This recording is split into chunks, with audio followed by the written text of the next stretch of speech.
And before they were doing it here in Florida, which they've always done with the Snowbirds and US Street, a lot of overseas stuff, especially through the late 2000s, the 2010s, over in Qatar, Bahrain. Oh, of course. Yeah. So these, especially door slammer drag racing, yes, has become year-round and has been for probably a decade or more now.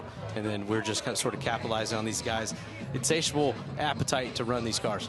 To me, part of the proof of the pudding of this concept is that we had so many champions, so many high points finishers of so many different series in all three of these races as part of the Winter Series. And to me, that is the clear sign that this augments things. This has not taken anybody from any place else. It has taken the great people and given them another opportunity to do what they love to do. It is the old Scotty Cannon adage of, if I race 7 months out of the year or 8 months out of the year and you race 3, I'm going to beat you every time. And that's the way the majority of competitors here have approached this.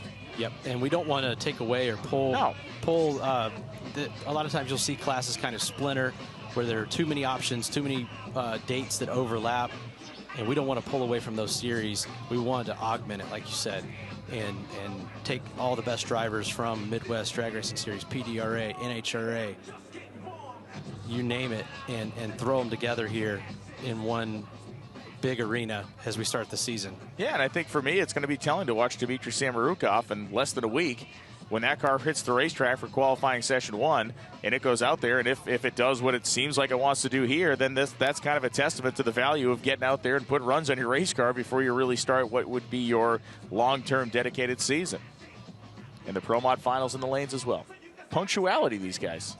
Yeah, this race day has clicked by, and that's been great. I mean, we want to put on a great show for the fans, have them here for a reasonable amount of time, let them be able to see everything, let them see their heroes win and be in the winner's circle and celebrate with them. That's exactly what we're doing here. It looks like Gavin Carter just gave the thumbs up for these guys to fire, pull into the water box and get this thing started for the second chance shootout. What are you thinking? And we talked about earlier in the day in the heat, trickier racetrack, that Sackman seemed to have the advantage. This car's been going down the track pretty much every run. Busato, I believe he out-qualified Sackman. I don't have the Q5 sheet in front of me, but he seems to have more, I wouldn't say advantage, but they have that tune-up catered a little bit more to these conditions versus Sackman being able to go up there and really pick up a lot. I think the one thing that we have going for us here in this pair, to answer your question a roundabout way, there is nothing left to lose right now. Right. And so if we saw any conservatism with the Brian Karate Tune car that Sackman is backing up right now, that conservatism can be, you can remove any concerns now. Right. Because this is for the dough. There's no need to save anything. This car, I don't know when he's going to race it again, but it's not going to be next week. So I think we're going to see what this car can really do now, and maybe we've seen a more measured approach. For Busato, I think we have seen what that car is capable of, and it's scary. It's scary fast. And now it becomes also about reaction time and getting to the stripe.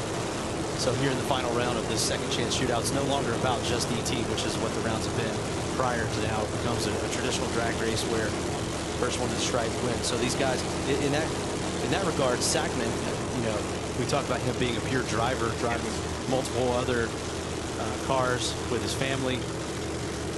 Top alcohol, well-known top alcohol racer, jumping over here into Pro Mod. Yeah, and Busato, I don't know enough about his career to tell you, but I have seen Zach Sackman under the lights at many drag strips on many Saturday nights, and it doesn't tend to end well for other people, at least on the starting line. He's even a reverse race champion at World Series of Pro Mod. We used to do it. I forgot about that. Yeah. Busato's second in. The second chance race ends now. For $10,000, Sackman was out first, but Busato is roaring. It is Roderjan Busato. 364 at 206 miles per hour. He outruns a 367. Yeah, kind of played out like we were thinking there, where Busato had the performance advantage, 364 to the 0, 206.48. Sackman with a slight starting line advantage, but just not the performance. Craig Cook, get your Google Translate app out now.